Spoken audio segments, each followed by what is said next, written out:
रूपनगर में रहने वाला भीमा अपनी पत्नी कमला और 6 महीने की बेटी रोमा के साथ रहता था। वो रोज नदी से मछलियां पकड़कर लाता और उन्हें बाजार में बेचकर अपने परिवार का भरण पोषण करता था। एक दिन भीमा अपनी पत्नी से बोला, अब आज थोड़ी तबीयत ठीक नहीं लग रही है। मैं सोच रहा हूँ कि नदी पर ना जाऊं और घर पर आराम कर लूं। तुम्हें तो कभी सर दर्द होता है, कभी पैर दर्द, सिर्फ काम पर ना जाने का बहाना देखते हो। नहीं कमला, मैं सच कह रहा हूँ, आज तबीयत ठीक नहीं लग रही। ठीक है, मत जाओ। आज मेरी भी तबीयत खराब है। मैं भी घर का कोई काम नहीं करूंगी, सिर्फ आराम करूंगी। अच्छा, तुम नाराज मत हो, मैं काम पर जाता हूँ। भीमा सीधा साधा था और कमला उतनी ही खराब। वो भीमा से लड़ने का कोई मौका नहीं छोड़ती।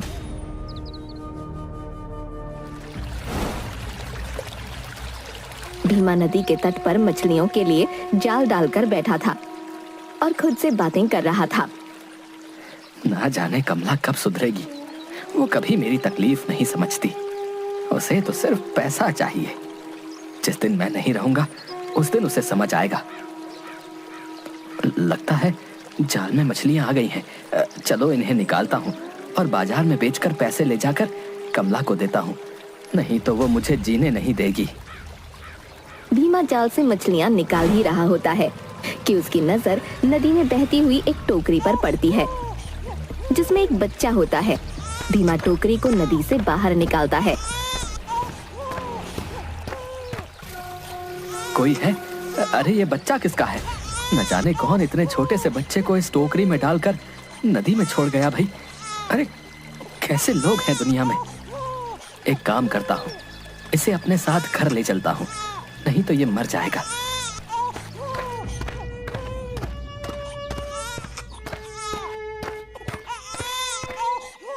कमला कहाँ हो? देखो मैं क्या लाया हूँ। इतना शोर क्यों मचा रखा है? आज तुमने नदी से घर आने में देर कर दी। कब बाजार जाओगे? कैसे पैसे लेकर आओगे? तुम्हें तो सिर्फ पैसों की ही पड़ी रहती है। ये देखो, आज नदी में किसी ने इस छोटे से बच्चे को एक टोकरी में डालकर छोड़ दिया था। जिसका बच्चा है, अगर उसने छोड़ दिया तो तुम इसे क्यों ले आए? तुम कैसी बातें कर रही हो? अगर मैं इसे घर नहीं लाता तो क्या वहाँ नदी में मछलियों का चारा बनने के लिए छोड़ देता है? इस बच्चे को मछली खाए या शेर खाए, मुझे क्या करना है? इस मुसीबत को मैं ना रखूंगी अपने घर में। बहुत हो गया कमला, मैंने आज तक तुम्हारी हर बात मानी है और अब तुम मेरी एक बात ध्यान से सुनो। ये बच्चा इस घर में ही रहेगा और रोमा के साथ हम इसे भी पालेंगे। इस बारे में मुझे कोई बात नहीं करनी है। कमला ने भीमा को पहली बार इस तरह गुस्से में बात करते देखा था, इसलिए उसने कुछ नहीं कहा और बच्चे को रखने के लिए तैयार हो गई। भीमा ने बड़े प्यार से उस बच्चे का नाम सोमा रखा। धीरे धीरे समय के साथ रोमा और सोमा दोनों बड़े होने लगे। एक दिन, पिताजी, क्या मैं भी आपके साथ नदी पर मछलियां पकड़ने चल सकती हूँ? क्यों बेटा, तुम्हें मछलियां पकड़ना सीखना है? जी पिताजी, मैं भी आपकी तरह एक मछुआरा बनना चाहती हूँ। बेटा, अभी तुम छोटी हो। अभी तुम अपनी बहन रोमा के साथ खेलो। जब बड़ी हो जाना तब चलना। अगर जाना चाहती है तो आप ले क्यों नहीं जाते? अच्छा ही है, पिता का काम सीख लेगी तो आपका काम हल्का हो जाएगा। मुझे रोमा और सोमा दोनों को जो कुछ भी सिखाना होगा मैं खुद सिखा लूंगा। तुम्हें मुझे बताने की जरूरत नहीं है। मैं तो इसलिए कह रही थी कि अगर उसका मन है तो सिखा दो ना, लेकिन जैसा तुम्हें ठीक लगे। कमला सोमा को बिल्कुल पसंद नहीं करती थी, लेकिन भीमा की वजह से वो मजबूर थी। रोमा का स्वभाव उसकी माँ कमला की तरह था, जबकि सोमा स्वभाव में बिल्कुल भीमा जैसी थी, नेक दिल और दयावान। एक दिन अचानक भीमा की मृत्यु हो जाती है। रोमा और सोमा बहुत दुखी होते हैं। बेटा रोमा, तू रो मत, ये तो नियति है, हम इसे बदल नहीं सकते। तुम्हारे पिता का साथ बस इतना ही लिखा था, तुम्हें हिम्मत रखनी होगी। हाँ माँ, लेकिन अब हम कैसे रहेंगे? हमारा घर कैसे चलेगा? पिताजी ही तो अकेले काम करने वाले थे। तू फिक्र मत कर, ये सोमा है ना, इसने तुम्हारे पिता से मछलियाँ पकड़ना सीखा था, अब से ये जाएगी मछलियाँ पकड़ने। हाँ माँ, मैं जाऊंगी पिताजी की जगह मछलियाँ पकड़ने, आप फिक्र मत कीजिए। बस बस, ज्यादा प्यार दिखाने की जरूरत नहीं है, तू ही जाएगी और कौन जाएगा। उस दिन से सोमा के तो जैसे दिन ही बदल गए। कमला उससे घर का सारा काम करवाती, मछली पकड़ने और घर के लिए पानी लेने नदी पर भेजती, लेकिन उसे हमेशा खाना बहुत थोड़ा सा देती। एक दिन नदी पर पानी भरने गई सोमा वहां बैठकर रो रही थी।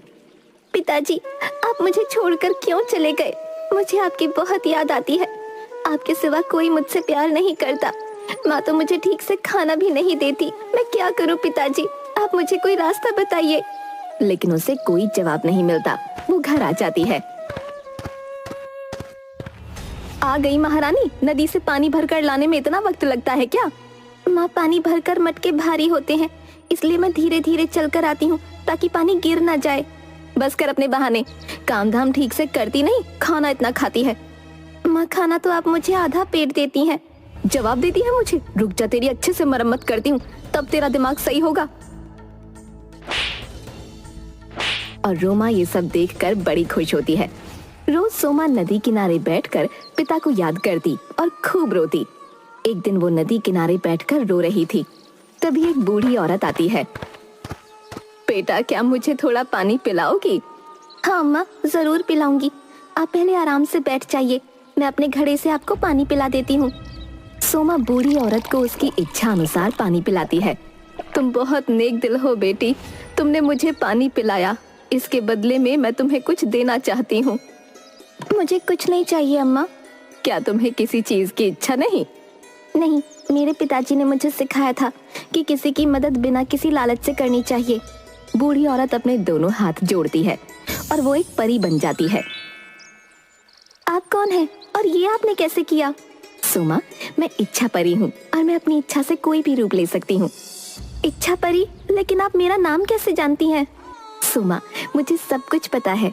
तुम रोज यहाँ बैठकर अपने पिता को याद करती हो और रोती हो, मैं सब जानती हूँ। मैं तुम्हें एक वरदान देती हूँ, आज के बाद तुम जब भी रोओगी तब तुम्हारी आंखों से आंसू की जगह हीरे जवाहरात गिरेंगे। लेकिन मैं उन हीरे जवाहरातों का क्या करूँगी? तो तुम्हें क्या चाहिए? मुझे कुछ नहीं चाहिए। ठीक है, मैं तुम्हें एक और वरदान देती हूँ। तुम्हारी आवाज कोयल जैसी सुरीली हो जाए, तुम्हारा गाना सुनकर इंसान अपने दुखों को भूल जाएगा। इतना कहकर परी गायब हो जाती है और सोमा पूरे रास्ते वो गाना गाती हुई अपने घर वापस आती है। उसे गाना गाना बहुत पसंद था और अब तो उसकी आवाज इतनी सुरीली हो चुकी थी कि वो खुद का ही गाना सुनकर खुश हो रही थी। घर आकर, आ गई महारानी, कहाँ लगा दी इतनी देर? माँ, आज नदी पर मुझे एक परी मिली थी। क्या बकवास कर रही है? भला परियां होती हैं? हाँ माँ, परियां होती हैं। अपनी बकवास बंद कर, घर का काम देख, घर कैसे गंदा पड़ा है। सोमा बर्तन साफ कर ही रही होती है कि उसके हाथ से एक कांच का बर्तन गिरकर टूट जाता है। कमला सोमा को 2 थप्पड़ लगाती है। सोमा रोने लगती है। उसकी आंखों से आंसू की जगह हीरे जवाहरात गिरने लगते हैं। ये क्या? इसकी आंखों से आंसू की जगह हीरे जवाहरात गिर रहे हैं? हाँ माँ, इसकी आंखों से तो आंसू की जगह हीरे जवाहरात गिर रहे हैं। बताइए कैसे हो रहा है सब? सोमा खुद को संभालती है। माँ, मैंने आपसे कहा था ना, आज मुझे नदी पर एक परी मिली थी। उस परी ने मुझे आशीर्वाद दिया कि अब से जब भी मैं रोऊंगी मेरी आंखों से आंसू की जगह हीरे जवाहरात गिरेंगे। रोमा, आज नदी पर पानी भरने तू जाएगी। वहाँ बूढ़ी औरत को पानी पिलाकर तू भी वरदान ले आना। मैं जाऊंगी नदी पर, लेकिन मटका बहुत भारी होता है, मैं कैसे उठाकर लाऊंगी? तो ये छोटा सा मिट्टी का बर्तन लेकर जा और बूढ़ी औरत को इससे पानी पिलाना। रोमा वो मिट्टी का बर्तन लेकर नदी किनारे जाती है। परी अपने असली रूप में ही रोमा के सामने आती है। बेटा, मुझे पानी पिला दो। नहीं नहीं, ये पानी तो बूढ़ी औरत के लिए है, मैं उसका इंतजार कर रही हूँ, उसे ही पानी पिलाऊंगी। तुम कितनी बदतमीजी से बात करती हो। क्या तुम्हारे घर वालों ने तुम्हें तमीज नहीं सिखाई? तुम मेरा समय मत खराब करो, यहाँ से चली जाओ। वैसे ही इतनी दूर चलकर आई हूँ, थक गई हूँ, ऊपर से तुम मुझे परेशान कर रही हो। तुम सच में बहुत बदतमीज लड़की हो। मैं बद्दुआ देती हूँ, अब से जब तुम अपना मुंह खोलोगी तुम्हारे मुंह से कौवे की आवाज निकलेगी। परी गायब हो जाती है। रोमा रोती रोती घर जाती है। क्या बात है बेटा, तुम रो क्यों रही हो? रोमा जैसे ही मुंह खोलती है, कौवे की आवाज आने लगती है। तुम्हारी आवाज को क्या हुआ? रोमा लिखकर कमला को सारी बात बताती है। ये सब इस सोमा की वजह से हुआ है। इसने हमें पूरी बात नहीं बताई होगी। ये जानबूझकर ऐसा करती है। नहीं माँ, मैंने सब कुछ सच सच बताया था। कमला सोमा को मारकर घर से बाहर कर देती है। मैं क्या करूं? माँ को हमेशा मेरी ही बात गलत लगती है। भला मैं क्यों अपनी बहन का बुरा चाहूंगी? सोमा घर के बाहर पेड़ के नीचे लेट जाती है। थोड़ी देर बाद गाना गाने लगती है। परी के वरदान से वो अपना सारा दुख भूल जाती है। तभी वहाँ से रूपनगर का राजकुमार गुजर रहा होता है। वो सोमा की आवाज सुनकर आता है। उधर सोमा का गाना सुनकर कमला भी घर का दरवाजा खोल देती है और सोमा को घर के अंदर ले लेती है। घर में कोई है क्या? हाँ, किससे मिलना है? कौन हो तुम? मैं इस नगर का राजकुमार हूँ और यहाँ पर एक सुरीले गाने की आवाज सुनकर आया हूँ। वो गाना कौन गा रहा था? कमला अंदर आती है और रोमा को बाहर ले जाकर राजकुमार के सामने खड़ा कर देती है। राजकुमार, ये मेरी बेटी रोमा है। यही गाना गा रही थी। आपकी आवाज बहुत सुरीली है। आप बहुत अच्छा गाना गाती हैं। आपकी जादुई आवाज सुनकर मैं अपने सारे दुख भूल गया। क्या आप मुझसे विवाह करेंगी? कमला रोमा को चुप रहने का इशारा करती है। जरूर करेगी राजकुमार जी। इसके तो भाग्य खुल गए जो आप स्वयं विवाह का प्रस्ताव लेकर आए हैं। राजकुमार और रोमा के विवाह की तैयारियां शुरू हो जाती हैं। विवाह वाले दिन राज दरबार में सब विवाह के लिए उपस्थित थे। तभी मंत्री जी बोले, महाराज, आज बड़ा ही खुशी का दिन है। हमारे राजकुमार का विवाह हो रहा है और इस विवाह में शामिल होने के लिए दूर देश के राजा रानियां और हमारी प्रजा आई हुई है। अगर आपको उचित लगे तो मैं अपनी प्रजा की तरफ से एक अनुरोध करना चाहता हूँ। बताइए मंत्री जी, आप क्या कहना चाहते हैं? महाराज, हमारी प्रजा चाहती है कि राजकुमार अपनी होने वाली राजकुमारी के जिस गुण के कायल हैं, उसकी एक झलक उन्हें भी मिले। जरूर मंत्री जी, आप सब एक बार रोमा की सुरीली आवाज सुन लेंगे तो अपने सारे दुख भूल जाएंगे। ये सब बातें सुनकर कमला और रोमा दोनों परेशान हो जाती हैं, क्योंकि इतने दिनों से जब भी राजकुमार रोमा से गाना गाने को कहता तो रोमा सिर्फ अपना मुंह चलाती और कमला सोमा से गाना गवाती थी। रोमा गाना घूम घूम कर गाती, जिसके कारण राजकुमार को कभी उस पर शक नहीं हुआ। पर आज उसकी पोल खुलने वाली थी। महाराज, इतने बड़े राज्य के राजकुमार की होने वाली पत्नी अपनी प्रजा के सामने गाना गाए, क्या ये उचित लगता है आपको? बिल्कुल उचित है। हम अपनी प्रजा को हमेशा अपने परिवार की भांति मानते हैं और अगर हमारी होने वाली वधू अपने परिवार के सामने अपने गुण को प्रस्तुत करेगी तो इसमें कोई शर्म की बात नहीं है। रोमा चुप थी। तभी, महाराज, प्राणों के लिए जीवन दान मांगता हूँ, लेकिन ये लड़की और इसकी माँ दोनों ही झूठे हैं। ये कभी किसी के सामने गाना नहीं गाएगी। मंत्री जी, आप क्या कहना चाहते हैं? महाराज, जब राजकुमार ने हमें इस लड़की के बारे में बताया तो मेरे मन में भी इस बात को परखने की उत्सुकता हुई कि क्या सच में किसी की आवाज में इतना जादू हो सकता है कि उसकी आवाज सुनने मात्र से हम अपना दुख भूल जाएं। बस अपनी यही उत्सुकता शांत करने के लिए मैं इस लड़की के घर गया, परंतु मैंने वहां जो देखा वो देखकर तो मेरे होश ही उड़ गए। आपने क्या देखा मंत्री जी? महाराज, ये लड़की तो बोलती भी कौवे जैसा है। इसकी आवाज कौवे जैसी है। मंत्री जी, ये आप क्या कह रहे हैं? मैंने खुद रोमा की आवाज सुनी है और एक बार नहीं कई बार सुनी है। ये बहुत सुरीला गाती है। राजकुमार, मुझे क्षमा कीजिएगा, परंतु आपने जो आवाज सुनी वो रोमा की नहीं बल्कि इसकी बहन सोमा की थी। मैं सच कह रहा हूँ। रोमा तो कौवे की आवाज में बोलती है। महाराज रोमा को बोलने का आदेश देते हैं। बेचारी रोमा महाराज के डर से अपना मुंह खोलती है और जैसे ही मुंह खोलती है कौवे की आवाज आने लगती है। सभा में सभी लोग अपने कानों पर हाथ रख लेते हैं। इस लड़की को गिरफ्तार कर लो और इसे कैद खाने में डाल दो। इसने न सिर्फ हमारे राजकुमार को धोखा दिया, बल्कि हम सबको भी अंधेरे में रखा। महाराज, मैं आपके हाथ जोड़ती हूँ, भगवान के लिए मेरी बहन को माफ कर दीजिए और इसे कैद खाने में मत डलवाइए। ये सब मेरी गलती है। तुम्हारी गलती कैसे है? अगर मैं गाना नहीं गाती तो राजकुमार को ये धोखा कभी नहीं होता। इसलिए अगर आपको सजा देनी है तो मुझे दीजिए, पर मेरी बहन को छोड़ दीजिए। तुम इस राज्यसभा में गाना गाओ, क्या पता तुम भी झूठ ही बोल रही हो। सोमा गाना गाना शुरू करती है और थोड़ी देर में महाराज, राजकुमार और साथ साथ वहाँ उपस्थित सारे लोग अपना सारा गुस्सा और तकलीफ भूल जाते हैं। राजकुमार, तुमने जो कहा था वो बिल्कुल सत्य था।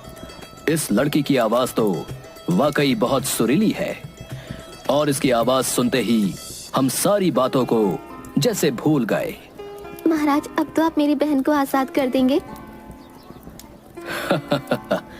हम तुम्हारी बहन को आजाद कर देंगे, परंतु अब हम तुम्हारी बहन रोमा की जगह तुम्हारे सामने अपने पुत्र के विवाह का प्रस्ताव रखते हैं। क्या तुम्हें ये विवाह स्वीकार है? सोमा माँ की तरफ देखती है। मुझे माफ कर दो बेटी, मैंने तुम्हारे साथ इतना बुरा व्यवहार किया, फिर भी आज तुमने रोमा की जगह खुद को कारागार में डालने की बात की। तुम्हारे पिता की बात बिल्कुल ठीक थी। तुम्हारा हृदय सच में हीरे जैसा है। महाराज, मैं अपनी छोटी पुत्री सोमा का विवाह आपके पुत्र के साथ करने के लिए आपसे अनुरोध करती हूँ। मुझे माफ कर दीजिए। रोमा और सोमा को ये सब करने के लिए मैंने ही कहा था। रोमा सोमा के लिए कागज पर लिखती है, मुझे माफ कर दो, मैंने माँ की बातों में आकर गलत व्यवहार किया, हमेशा तुम्हें नीचा दिखाया, कभी तुम्हारी मदद नहीं की। फिर भी आज तुमने मेरे लिए जो किया वो मैं जिंदगी भर नहीं भूल सकती। तुम्हें माफी मांगने की कोई जरूरत नहीं, तुम बस मेरे गले लग जाओ। सोमा रोमा को गले लगाती है। तभी वहाँ इच्छा परी आती है। रोमा, मुझे ये देखकर अच्छा लगा कि तुम्हें अपनी गलतियों का एहसास हो गया, इसलिए मैं तुम्हें अपने दिए हुए श्राप से मुक्त करती हूँ। रोमा पहले की तरह बोलने लगती है और उसे कौवे की आवाज से मुक्ति मिल जाती है। साथ ही महाराज सोमा और राजकुमार का विवाह करा देते हैं और वो दोनों खुशी खुशी रहने लगते हैं।